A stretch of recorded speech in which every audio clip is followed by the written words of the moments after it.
오늘 은혜를 입었더라 라는 제목으로 하나님의 말씀을 증거하겠습니다. 군생활 중에 들었던 인상 깊은 대중가요가 있습니다. 1995년도쯤이었던 것 같아요. 그때 대한민국 사회를 휩쓸었던 최고의 인기 가요 중에 하나입니다. 김건모 씨의 잘못된 만남이라는 노래인데, 신나는 비트와는 어울리지 않게 노랫말은 굉장히 슬픈 가사였어요. 노랫말은 어떤 뜻인가 하면 자신의 친구에게 자기 여자친구를 빼앗기는 내용입니다. 굉장히 슬픈 잘못된 만남에 대한 노랫말이죠. 삼류 이야기 같은 내용이지만 오늘 본문의 맥락과 같이 합니다.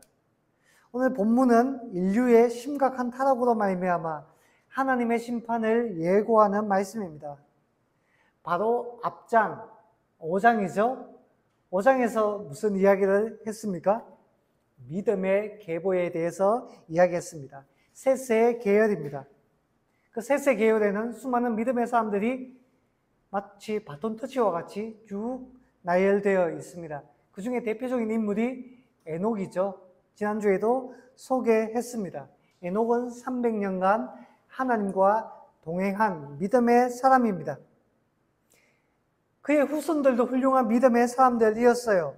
그런데 이제는 왜 하나님께서 내가 인간을 지은 것을 후회한다, 한탄하실 만큼 그렇게 타락해 버린 걸까요?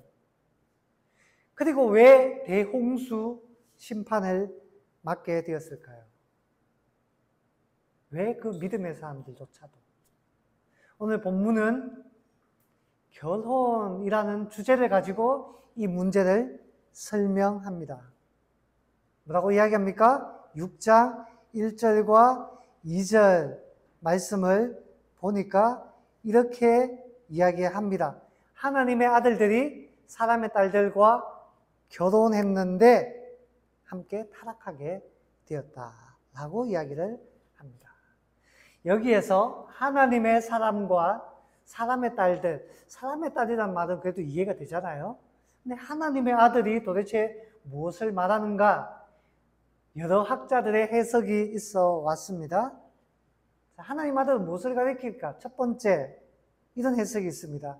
하나님의 아들들은 천사나 어떤 신적인 존재를 뜻한다라는 해석입니다. 그럴까요? 여기서 천사가 사람과 결혼한다는 것 이해가 됩니까? 이해가 안 되죠? 네. 둘째, 하나님의 아들들은 그때 당시 고대의 왕족들이다라는 해석입니다. 이 왕들에 대해서 성경은 어떤 신격으로 표현하기도 합니다. 왕들을 향해 하나님의 아들이다 라고 표현하기도 해요. 그리고 이들이 결혼해서 네피림이 태어났다 이렇게 해석하는 겁니다. 그렇다면 왕들이 사람의 딸들과 결혼하는 것 그 자체가 죄인가요? 그 자체가 죄는 아니잖아요. 여기는 일부 다처제가 문제다 이렇게 표현하기도 하는데 성경이 일부 다처제를 지지하지는 않습니다. 그러나 일부 다처제 그 자체만으로 죄악이다라고 말하지도 않아요. 왜냐? 그 시대의 문화기도 하고, 그리고 야곱이 아내가 여럿 있었어요. 그렇죠? 좋은 것은 아니지만 그 자체를 향해서 심판받을 죄다라고 이야기하지는 않는다라는 것입니다. 세 번째 해석은 뭘까요? 그때 고대 시대에 이런 풍습이 있었다라는 겁니다. 왕들이나 귀족들이 자기 마을의 통치 지역에 신부가 결혼을 하게 되면 어떻게 해요? 굉장히 슬픈 이야기입니다. 결혼하기 전에 자기랑 먼저 관계를 가지고 난 다음에 결혼하게 만드는 고대에는 그런 풍습들도 있었습니다. 그런데 오늘 본문이 그것을 지지하지 않는 것은 여자들 어떻게 해요? 아내로 삼는다라고 얘기합니다. 아내로 삼는다. 정상적인 결혼에 대해서 이야기하고 있다라는 겁니다. 자, 네 번째 해석이 있습니다. 저는 이것을 지지합니다. 하나님의 아들들은 누구냐? 셋의 자손들이다 라는 겁니다. 믿음의 자손들, 신앙인들을 말하는 것입니다. 사람의 딸들은 누구를 가리킵니까? 가인의 후예들. 가인의 후예들. 믿음이 없는 사람들을 가리킨다라는 거예요.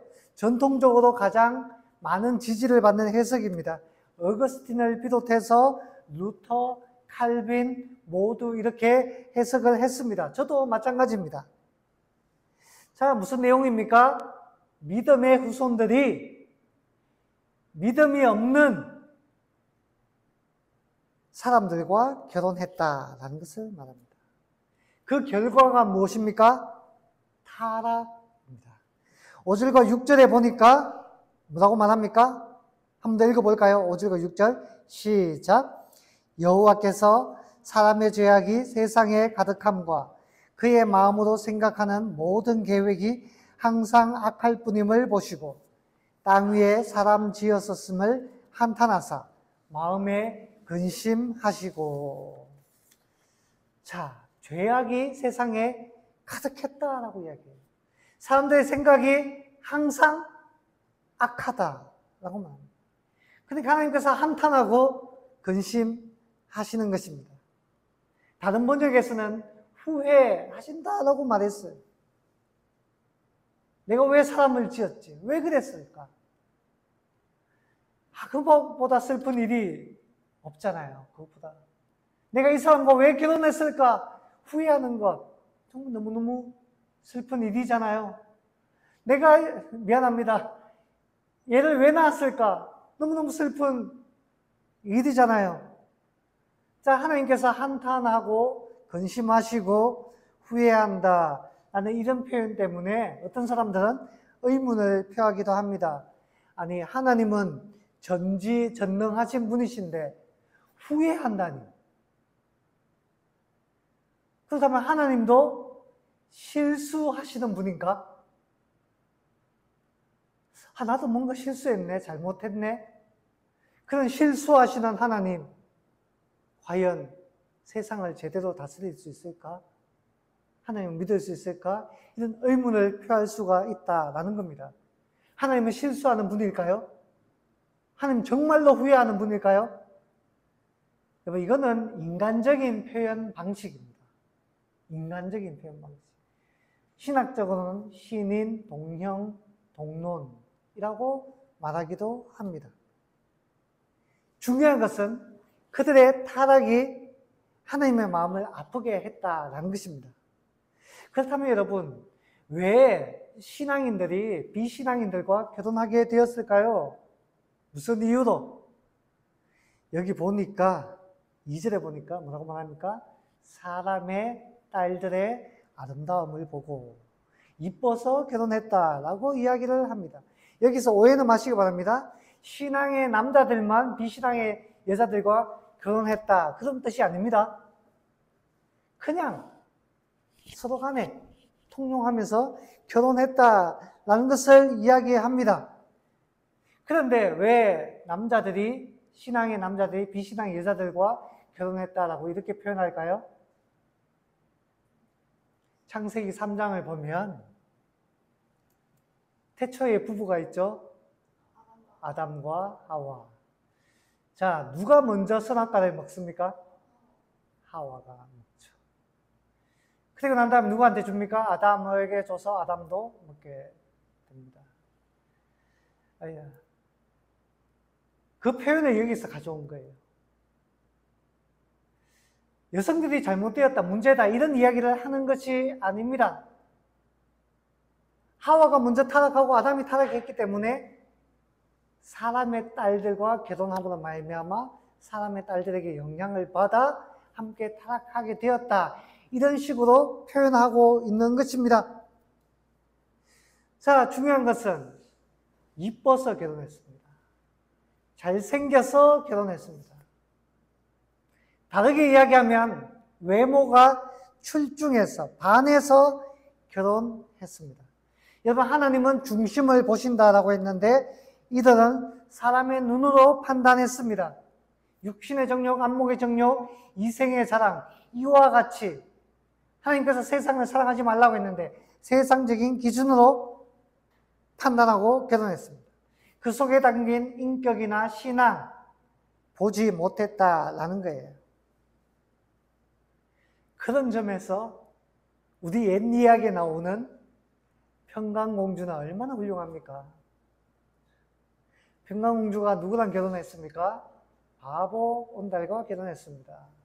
아무리 임금의 명이라 해도 저는 못해요 라고 했을 것 같은데 어떻게 바보,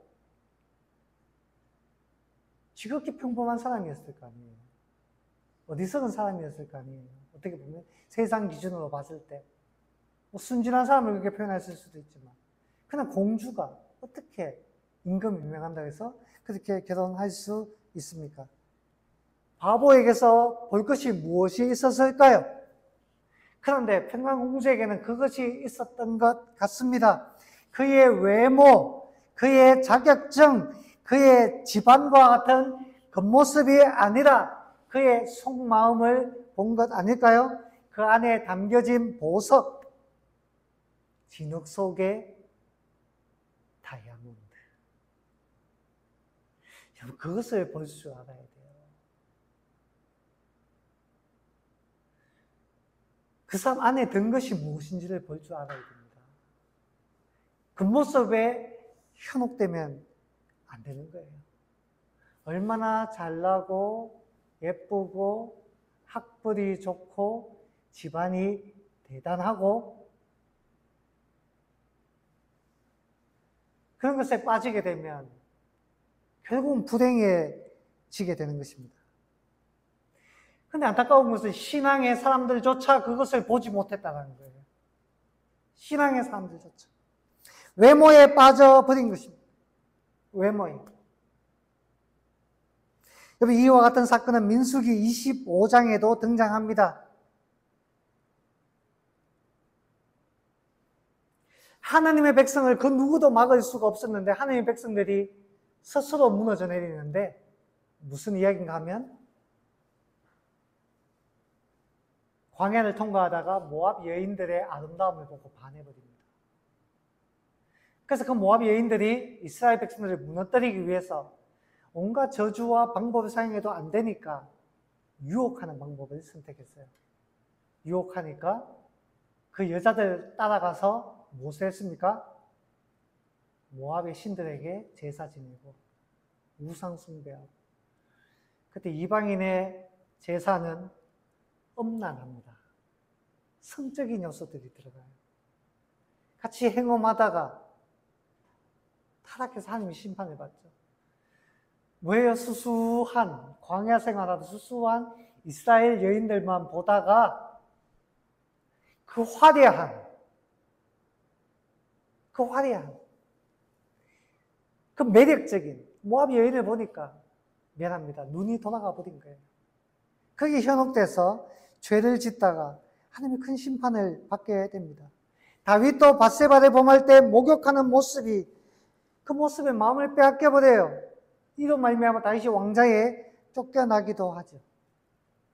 사랑하는 여러분, 비단 우리 단순한 외모만을 뜻하는 것은 아닙니다. 그 사람의 배경, 재산, 학벌, 그 모든 것이 다 해당됩니다.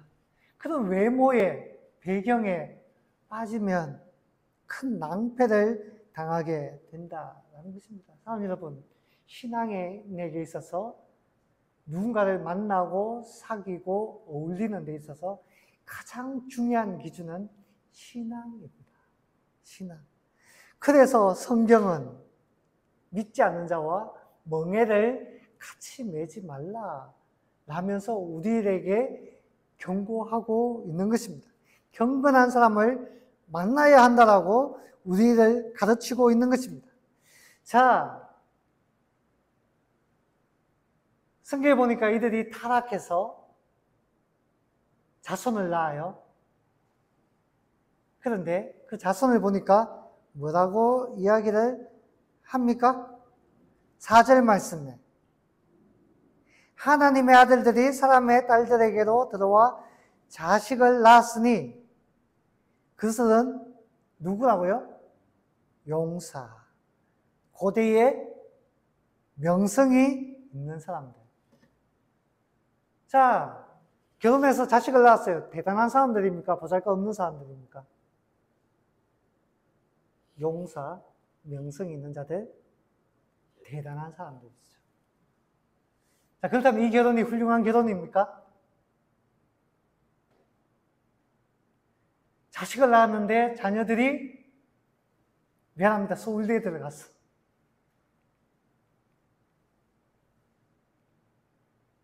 그 결혼은 잘한 결혼입니까?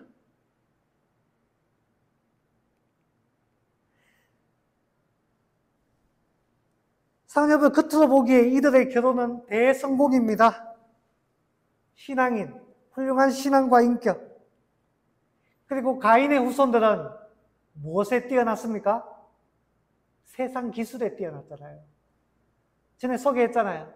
이들 통해서 문화가 발전합니다. 문명이 세워져요.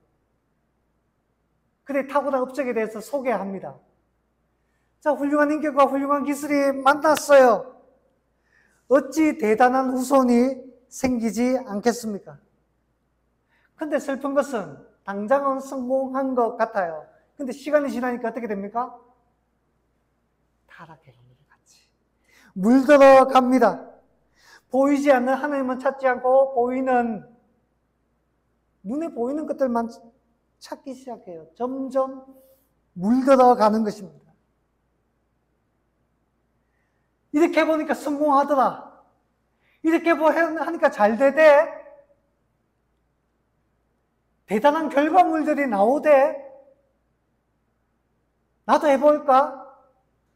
야, 우리 믿음의 사람들끼리만 결혼했는데, 쟤네들하고 결혼해보니까, 어울려보니까, 와, 이런 대단한 결과물들이 나왔어.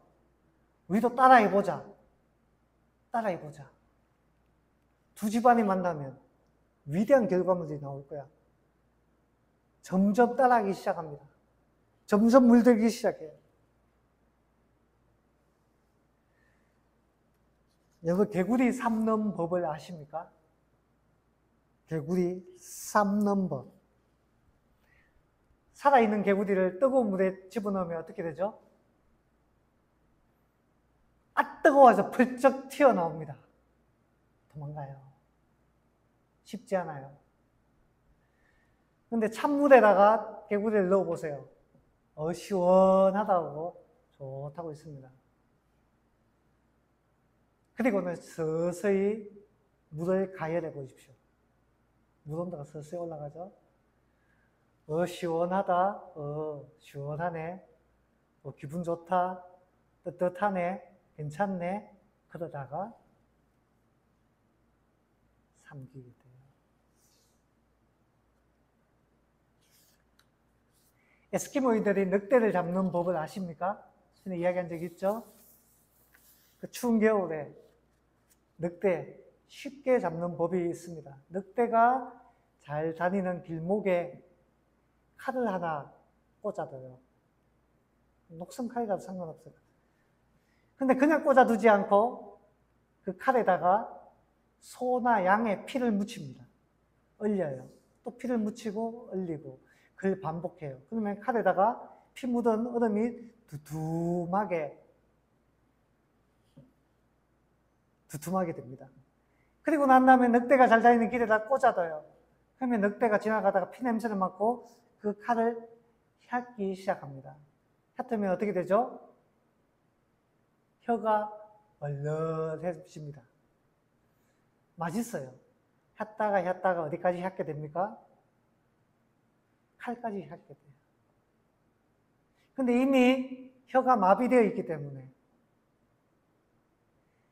핥다가 흐르는 피가 자기 피인지도 몰라요. 그렇게 하다가 반복하다가 결국 그 옆에 쓰러져 죽게 됩니다.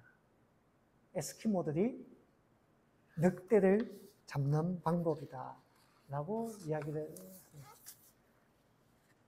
합니다. 이것이 사탄의 방법 아닐까요? 사탄의 방법. 처음에 해주니까 달콤하게 잘 되더라, 결혼해봐, 잘 돼, 어울려봐, 잘 돼, 사귀어봐, 잘 돼, 명성 있는 자들, 용사들 태어나잖아. 그래서 너희 집안이 역전되잖아. 세상이 알아주게 되잖아. 결혼 잘했다라고 칭찬받게 되잖아. 나도 해볼까? 같이 해볼까? 해보자.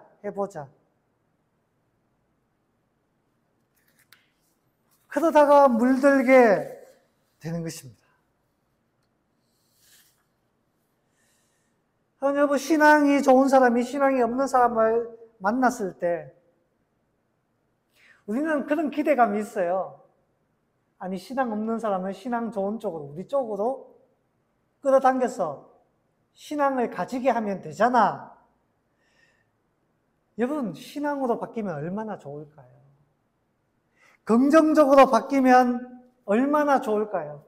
그렇지만 그렇게 잘 되지 않습니다. 성경에서 어렵다라고 이야기를 해요. 성경에서. 창세기 6장만 봐도 알 수 있잖아요. 어떤 사람은 불신자와 결혼하여 전도하면 되지. 전도하면 되잖아, 결혼해서. 자신만만하게 주장하지만 성경적으로, 그리고 역사적으로, 그리고 우리 주변에 보이는 일상생활에서 보이는 증거로 볼 때 어렵습니다. 어려워요. 그래서 성경에서 믿지 않는 자와 멍에를 같이 매지 말라라고 하는 것입니다. 하나님께서 기뻐하시지도 않고 어렵다라는 것입니다. 사랑하는 여러분, 성공을 위해 신앙을 포기하는 것은 어리석은 일입니다. 혹시 주변의 사람들 잘 되는 사람이 있던가요? 신앙을 포기해서. 오늘 본문에 나온 사람들도 세상적인 기준에서는 잘 되었습니다. 그러나 겉으로 보이는 잠시 어떻게 보면 찰나에 불과한 그 성공에 취하지 마십시오. 잘 되는 것 같을 때 조심해야 합니다. 봐, 잘 되잖아. 뭐가 문제야? 좋은 게 좋은 거지. 그럴 때 조심해야 합니다.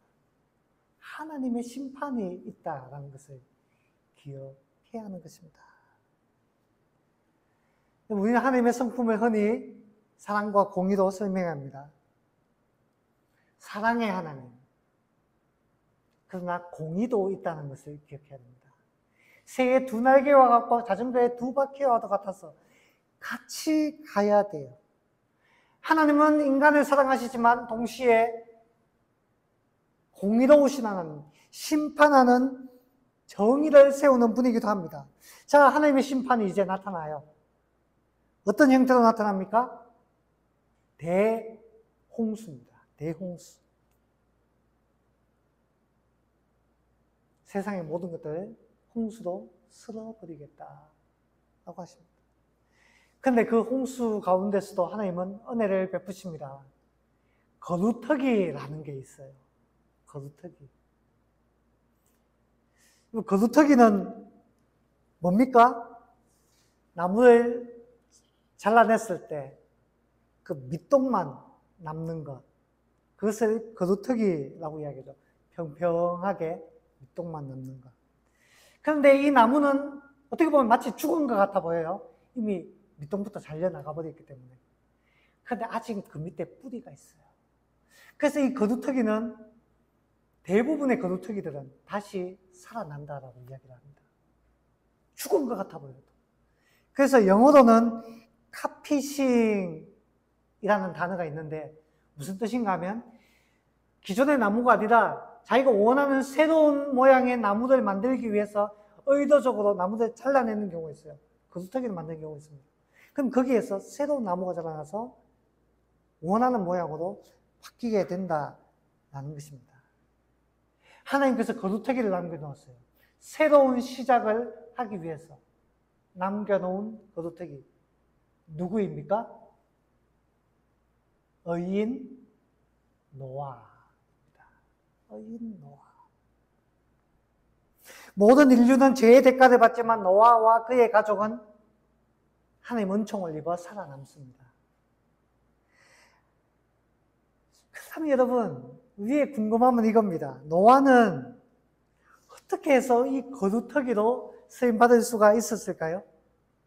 자, 노아를 어떻게 소개하는가 한번 봅시다. 9절 말씀 같이 읽어보겠습니다. 시작. 이것이 노아의 족본이라. 노아는 의인이요 당대의 완전한 자라. 그는 하나님과 동행하였으며. 노아를 의인이라고 이야기합니다. 지난주 이야기했죠. 이것은 절대적인 의인이 아니고 상대적인 의인이다 라는 말입니다. 그리고 당대의 완전한 자라고 치달을 만큼 하나님부터 칭찬을 받았습니다. 그리고 그 의인이라는 증거가 어떻게 이야기하죠? 하나님과 동행했다 라는 말로 이 사람이 의인이라는 것을 우리에게 보여줍니다. 자, 하나님과 동행했다는 것을 어떻게 증명했습니까? 노아가 한 일이 무엇이죠? 방주를 만든 것입니다. 노아를 향해 하나님께서 방주를 만들어라. 내가 홍수도 심판하겠다 했을 때 노아는 그 말씀을 믿었다. 그리고 방주를 만들었어요. 이게 하나님과 동행했던 증거예요. 방주를 얼마 동안 만듭니까? 성경에 보니까 120년 동안. 오랜 시간을 들였다라는 것을 우리에게 가르쳐 주고 있는 것입니다. 여러분, 쉽지 않은 순종이에요. 하나님, 비가 온다는데 언제 와요? 언제 오냐고요? 사람들이 저렇게 타락해 있는데 하나님 언제 나타나실 거예요? 하나님 나도 언제 임합니까? 제가 이거 계속 하고 있어야 돼요? 사람들이 비웃어요. 비가 온다고? 웃기는 소리. 홍수도 심판한다고? 웃기는 소리.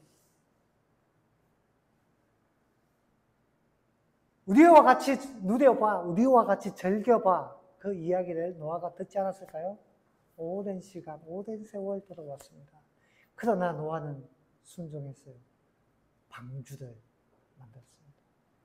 자신이 거두터기임을 믿고 새로운 시작임을 믿고 그것을 만들어 왔습니다. 그래서 하나님께서 칭찬하는 거예요. 나와 동행한 자다. 여러분, 하나님과 동행하는 자가 의인입니다. 하나님과 동행한 자. 그런데 생각해 봅시다. 한 번만 더 생각해 봅시다.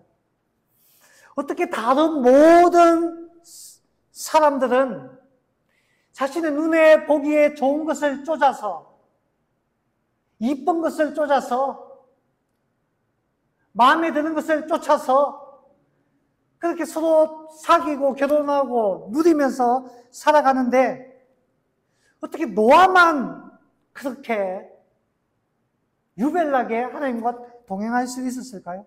노아가 특별해서요?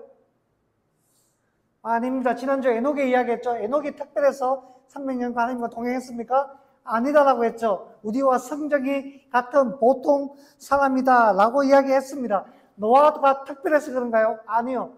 노아도 우리와 다르지 않습니다. 똑같은 사람입니다. 특별한 것이 있다면 단 한 가지. 뭘까요? 하나님의 은혜입니다. 8절 말씀을 같이 한번 읽어봅시다. 8절. 같이 읽습니다. 시작. 그러나 노아는 여호와께 은혜를 입었더라. 아멘. 자, 노아가 의인이란 말이 어디에 나오죠? 9절에 나오죠. 근데 그 말을 하기 이전에 8절에서 하나님의 은혜를 입었다라는 표현을 사용합니다. 자, 무슨 뜻입니까? 노아가 의인이 된 것은 무엇 때문에요? 하나님의 은혜 때문이다 라고 우리에게 말하고 있는 것입니다. 은혜란 무엇입니까? 받을 자격이 없는 자에게 거저 주시는 하나님의 호의라고 했습니다. 자격이 있어서 혹은 특별해서 은혜를 베푸시는 것이 아닙니다. 은혜란 하나님의 전적인 주권이요 선물입니다. 조건 없는 선물. 노아는 이 은혜를 받았어요. 그래서 그 은혜 덕분에 노아는 하나님과 동행할 수 있었고, 그 은혜 덕분에 노아는 의인으로 칭함을 받을 수가 있었던 것입니다. 그러므로 여러분, 우리에게 필요한 단 하나의 기도가 있다면, 단 하나의 기도가 있다. 하나님, 제게도 노아에게 베푼 은혜와 같이 은혜를 베풀어 주십시오. 은혜를 베풀어 주십시오. 은혜가 아니면 살아갈 수가 없습니다. 마치 해바라기가 태양을 따라 돌듯이 우리가 주바라기가 되어 하나님을 바라보고 하나님 은혜를 내려 주십시오. 그것이 우리의 기도가 되어야 합니다. 하나님, 우리에게 적용해 봅시다. 여러분은 잘 모를 수 있지만 목사님 때만 해도 유명한 부흥사가 있었어요. 미국에 빌리 그레이함 목사님이라고. 20세기 최대의 부흥사라고 일컬어집니다. 1970년대에 우리나라 여의도 광장에서도 말씀을 전했어요. 그때 제가 듣기로는 100만 명이 운집했다 이런 표현을 사용할 정도로 쓰임받은 분인데, 그분이 1980년대 중반에 미국 사회를 바라보며 이런 표현을 사용했습니다. 하나님께서 미국을 심판하지 않으신다면 소돔과 고모라에게 사과하셔야 된다. 무슨 뜻입니까? 소돔과 고모라가 타락해서 심판했는데 미국 사회는 소돔과 고모라보다 어떻게 해요? 더하다. 그러면서 회개를 촉구했습니다. 하나님께로 돌아오라! 라고 이야기했습니다. 오늘날의 대한민국 별반 다르지 않다고 저는 생각합니다. 겉으로 보기에는 평온한 것 같아요. 질서가 잡혀있는 것 같습니다. 그러나 그 속을 들여다보면 하나님을 대적하고 하나님을 대항하고 그냥 우리 눈에 좋은 대로, 우리 보기에 좋은 대로 우리 육신의 정욕과 안목의 정욕과 이생의 자랑에 휩쓸려서 살아가는 모습을 볼 수가 있습니다. 하나님은 노아에게 홍수를 대비하여 방주를 만들라라고 했어요. 그 기간이 120년. 120년. 저는 이 120년이 회개할 기회라고 믿습니다. 사랑 여러분, 120년 돌아오세요. 돌아오세요. 기회를 줬어요. 그러나 아무도 회개하지 않았습니다. 노아는 자신에게 주어진 생명들을 위해서 묵묵하게 방주를 지었습니다. 오늘날 교회를 하나님의 방주라고 표현하기도 합니다. 교회를 방주. 세상을 살리는 구원선입니다. 저는 우리 푸른의 교회가 그런 방주가 되었으면 좋겠어요. 그리고 우리 푸른의 교회에 한 사람 한 사람이 노아와 같은 사람이 되었으면 좋겠어요. 그리고 그 노아와 같은 사람이 되어서